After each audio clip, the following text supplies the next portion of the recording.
Welcome, restless souls, to Carmen's Crypt.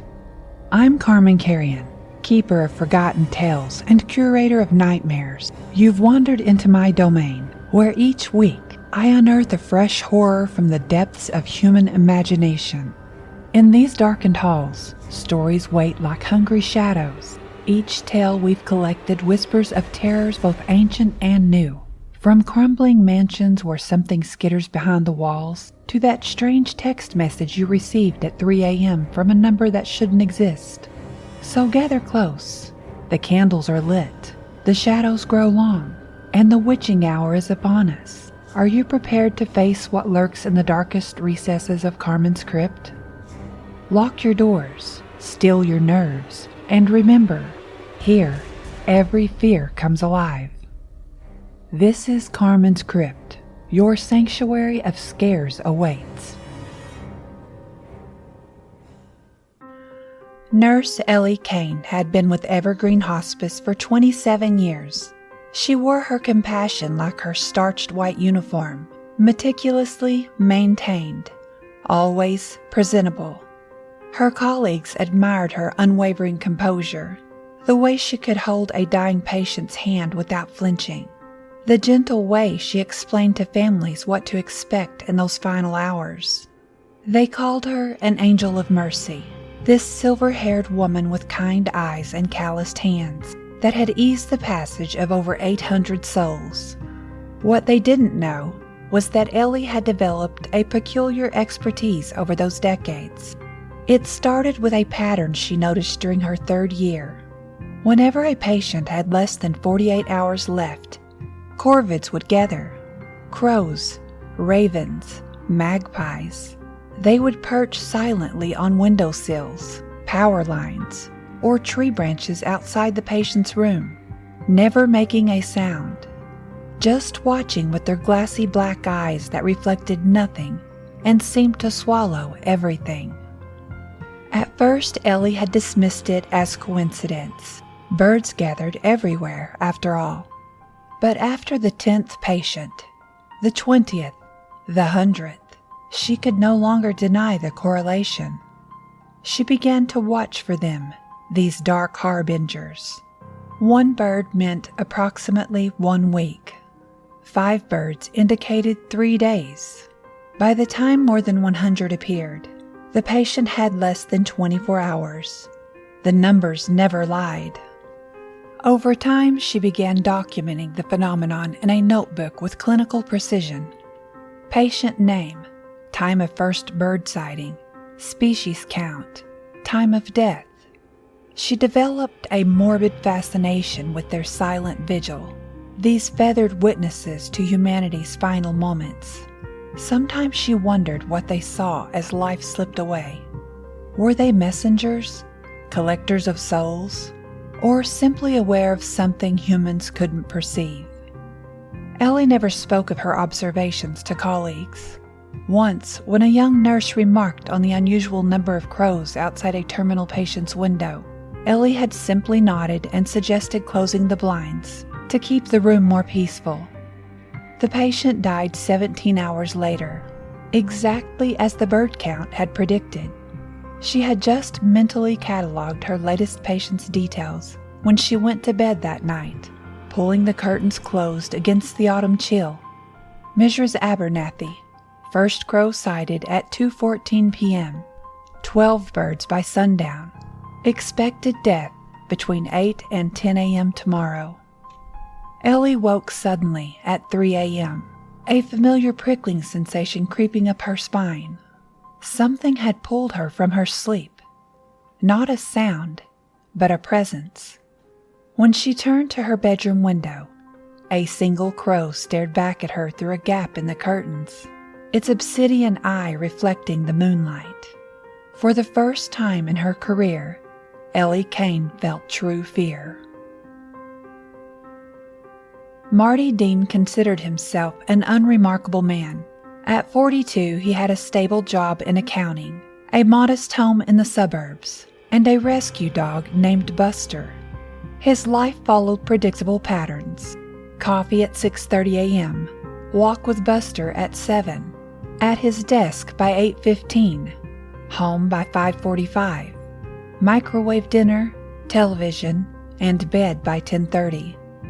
The mundane rhythm of his life was comforting after what he had endured during his mother's prolonged illness 3 years prior.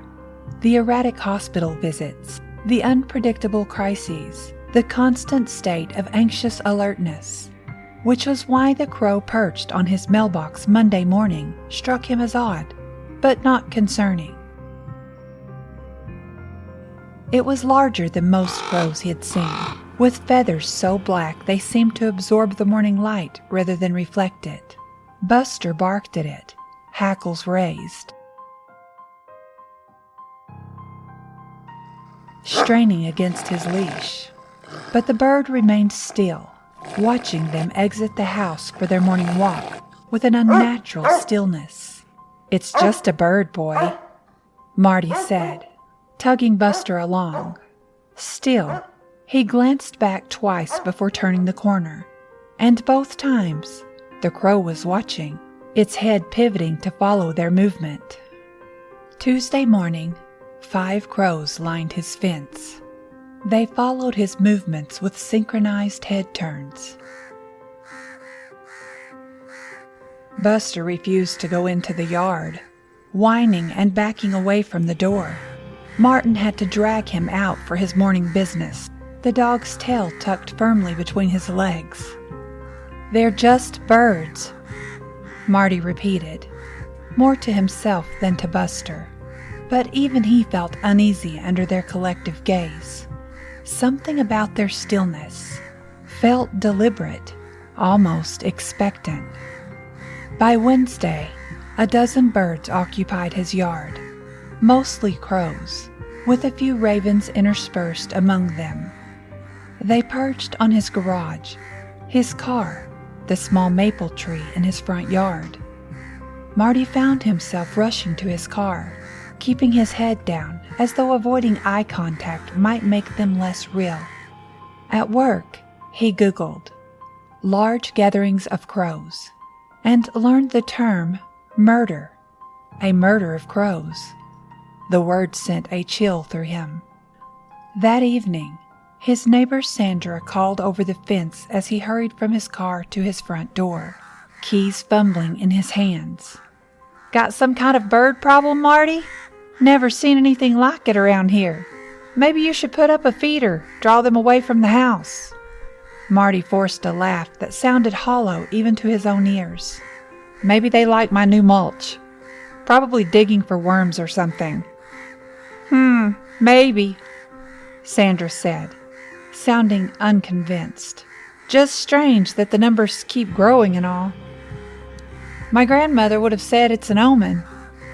"An omen of what?" Marty asked, instantly regretting the question. Sandra shrugged. "Who knows? Old people and their superstitions. But I'd get rid of them if I were you. There's something not right about it."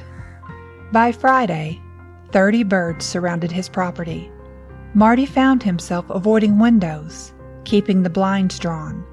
The constant sensation of being watched made his skin crawl.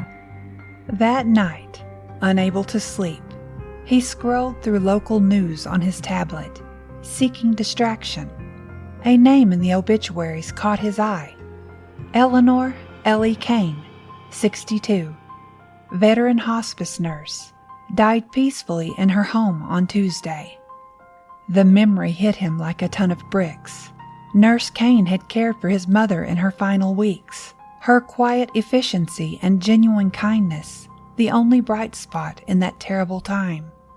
She'd seemed to know exactly when to increase pain medication, when to call family members to the bedside, when the end was truly near. Once, when Marty had asked how she always seemed to know when the end was approaching, she had smiled sadly and said, "The birds know. They come to watch at the end. I've counted them for years. The more that gather, the less time remains." He had dismissed it as the poetic musing of someone who had dealt with death daily, perhaps a coping mechanism for the emotional toll of her work. Now, With 30 cawing birds surrounding his home, her words took on a chilling new significance. The weekend brought no relief. By Saturday afternoon, 60 birds occupied every available perch around Marty's house. They lined the power lines, covered his roof, filled the branches of neighboring trees. Buster refused to go outside at all, cowering under the dining room table and whimpering. Marty resorted to laying pee pads in the laundry room, a solution neither of them found satisfactory. By Sunday evening, Marty had counted over 100 birds. They covered his lawn, his roof, and his car. The trees around his property sagged under their weight. The only sounds in the street were the birds. No children playing, no neighbors walking dogs or chatting. It was as though the birds had created a bubble around his property that even the humans instinctively avoided. That night, Marty barely slept, the weight of those unblinking eyes pressing against his consciousness. Even through drawn blinds and locked doors, he kept thinking of Nurse Kain's words. The more that gather, the less time remains. How much time did he have left? And what exactly was approaching? Illness? Accident? Violence? On Monday morning, Marty called his doctor, his fingers trembling as he dialed. "Probably nothing," he said, trying to keep his voice steady. "But I've been feeling a bit off lately. Dizziness, shortness of breath, just not myself. Could I come in today as soon as possible?" Dr. Patterson agreed to see him between scheduled appointments. She listened to his symptoms with a furrowed brow, noting his elevated heart rate and blood pressure. "How's your stress level lately, Marty? Any major changes or concerns?" Marty hesitated. How could he explain about the birds without sounding delusional? "Just work stress, I guess, and some trouble sleeping." She nodded, making notes in his chart. "Well, let's run some tests to be thorough. Better safe than sorry." Over the next 4 hours, Dr. Patterson ran every test imaginable. Blood work, chest x-rays, EKG, even an MRI, when Marty mentioned occasional headaches. He sat in sterile waiting rooms between procedures, checking his watch compulsively, wondering how many more birds had arrived while he was away. Finally, Dr. Patterson called him into her office to review the results. "You're the picture of health, Marty," she said, sounding genuinely relieved as she clicked through images and reports on her computer. "Blood work is excellent. Heart function, normal. Brain scan clear. Physically, there's nothing wrong with you." "Physically," Marty repeated. "What about, I don't know, something else?" Dr. Patterson's expression softened. "You are showing signs of acute anxiety, which can absolutely produce physical symptoms. The dizziness, shortness of breath, insomnia. Given what you went through with your mother, it wouldn't be surprising if you're experiencing some delayed trauma response. I'd recommend speaking with a therapist." Marty nodded mechanically, accepting the referral slip she handed him. It would do no good to explain that his anxiety had a specific, feathered source, that he feared he was counting down to something terrible, measured in black wings and constant vigils. When Marty arrived home, the birds had multiplied again. They covered every visible surface of his property and had begun to spread to neighboring yards. The trees around his house sagged under their weight, branches dipping precariously. The sky above his home was abnormally dark, even though the sun wouldn't set for hours. 30 minutes later, he was searching online for information about Nurse Kain, eventually tracking down her sister in a nearby town. After explaining his connection to Ellie, the sister reluctantly agreed to meet him at a coffee shop halfway between their homes. Maureen Kain was a wary-eyed woman with the same silver hair as her sister, though lacking Ellie's natural warmth. She stirred her coffee endlessly, studying Marty across the table. You said you knew Ellie professionally? She cared for my mother before she passed, 3 years ago. Maureen nodded. She was good at her job. Too good sometimes. It consumed her. She once told me something about birds. Marty said carefully. About how they would appear before someone died. I thought it was just something she said to comfort families, but it wasn't. Maureen interrupted, her spoon clanking against the ceramic mug as she set it down with finality. Ellie was obsessed with those birds. Started noticing them when she was still new to hospice care. Said they always showed up before someone died. Always corvids. She kept count, said the numbers never lied. Marty's mouth went dry. Did she tell you why they came? She had theories. Said they were guides or messengers, or maybe just witnesses. Maureen leaned forward, her voice dropping. The morning she died, she called me at dawn. Said there was a single crow at her window when she woke up during the night, and by sunrise there were 5. She knew what it meant. We both did. I wanted to come over, but she refused. Said it was her time to be watched. Maureen shuddered slightly. They found her in her armchair, looking out the window at those damn birds. The medical examiner said her heart just stopped. Marty thought about the birds at his house. Monday, 1 bird. Tuesday, 5 birds. Sunday, 100 birds. Monday, countless. By Ellie's calculations, he should already be dead. What happens when there are too many birds to count? He asked. Maureen looked at him sharply, her eyes widening as she registered the genuine fear in his face. Are you seeing them too? The birds? Marty nodded, his hands shaking slightly as he lifted his coffee cup. Ellie said she never saw any more than 500 gather for anyone. She said when they reached that number. Maureen trailed off, shaking her head. What? What happens then? She said the birds don't just watch anymore. They show the way. Marty couldn't return home. The thought of those birds surrounding his house, their numbers growing by the hour, filled him with paralyzing dread. Instead, he drove directly to his family's old cabin by Lake Serenity, 2 hours north. The modest structure had stood empty since his father's death 5 years earlier, used only occasionally for weekend fishing trips. As he drove, Marty kept checking his rearview mirror, half expecting to see a dark cloud following him. The first hour of his journey was mercifully bird-free, and he began to hope that perhaps distance would break whatever morbid connection had formed. But as he turned onto the rural highway that led to the lake, he spotted them.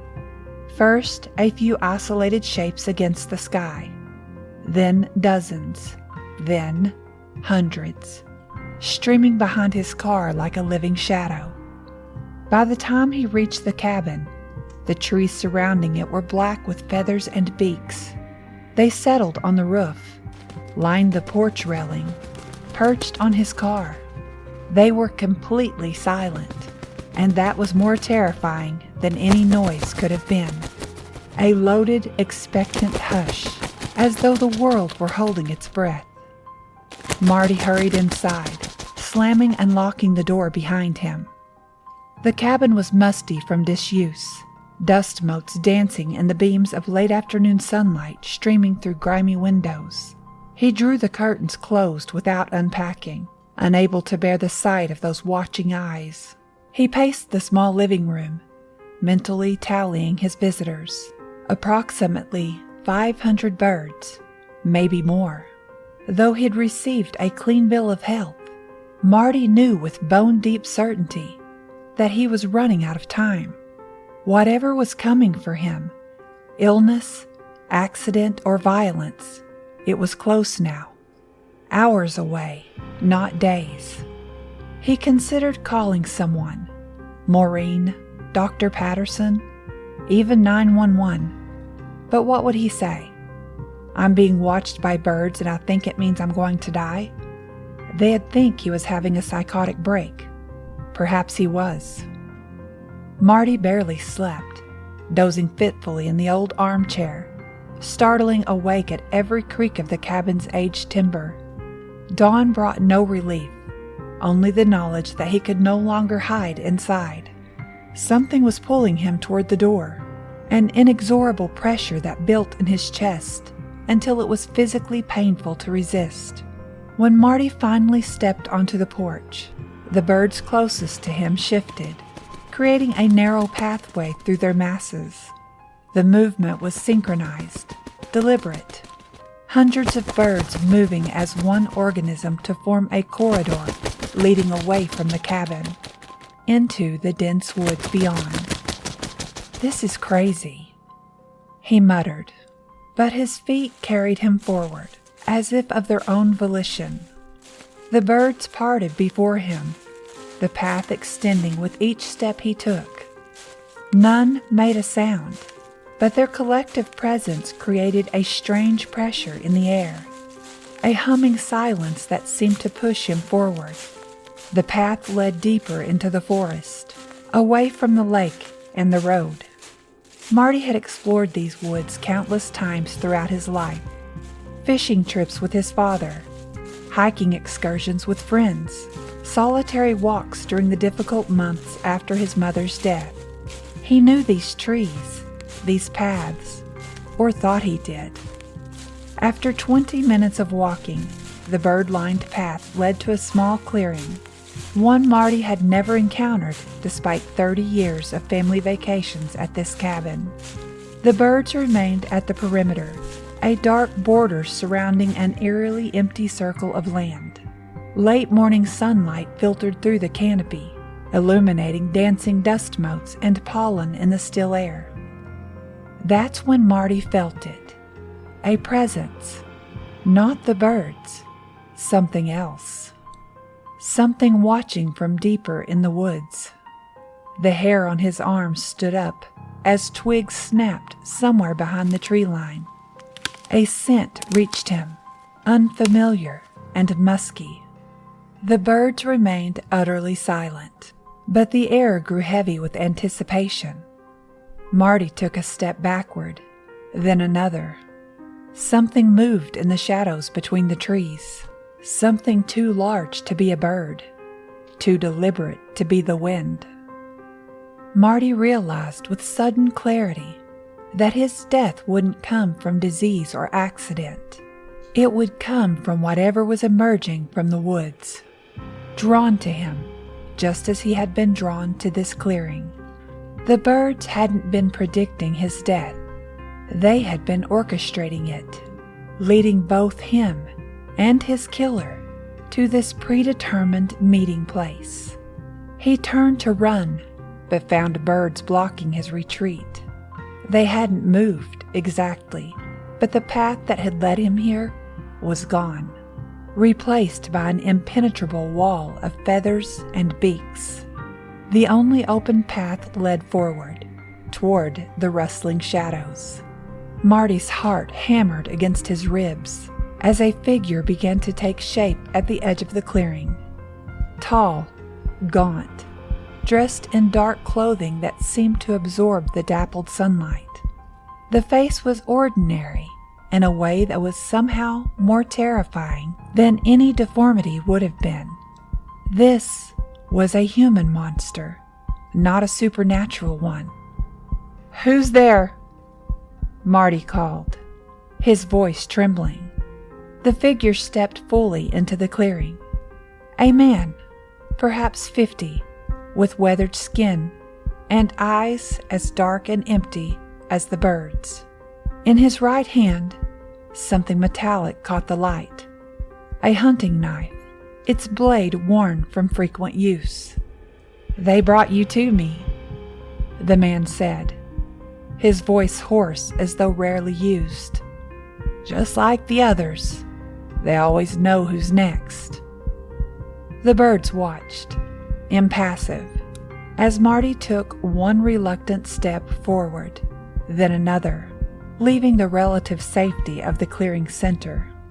His mind raced, calculating escape routes, makeshift weapons, survival strategies. But underneath the panic was a terrible certainty. This moment had been set in motion days ago, when the first crow appeared on his mailbox. Perhaps even years earlier, when Nurse Kain had first noticed the pattern and become part of its mechanism. The birds had been watching, waiting, and now they would witness.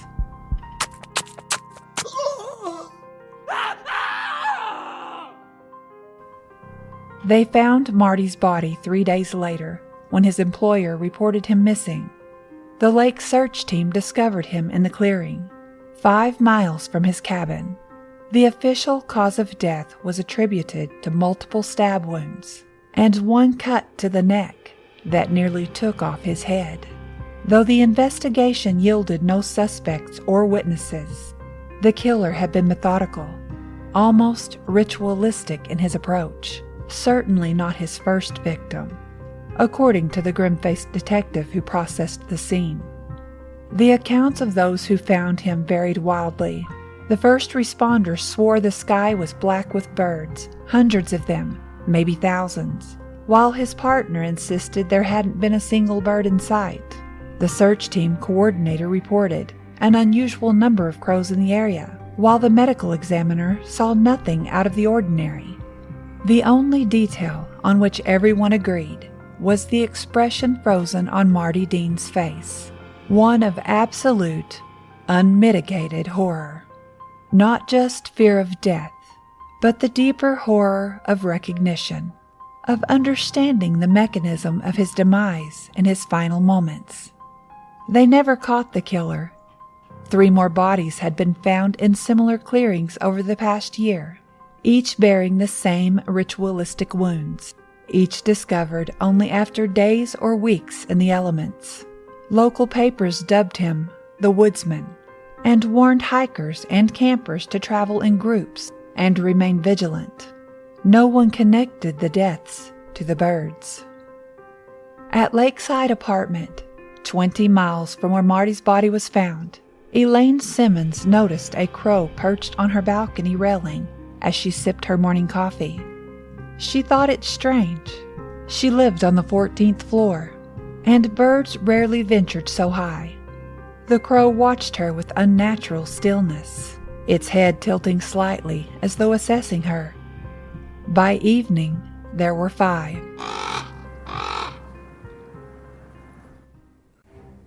And so, dear listeners, we emerge from another dark corner of Carmen's crypt.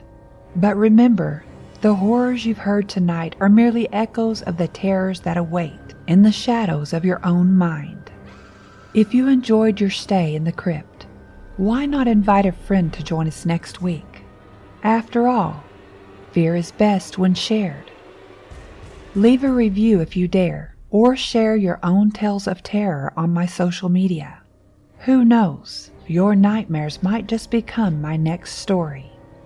Until next time, keep checking under your bed, and remember, in Carmen's crypt, every fear comes alive, and no one is truly safe. Sweet dreams, if you can still sleep at all.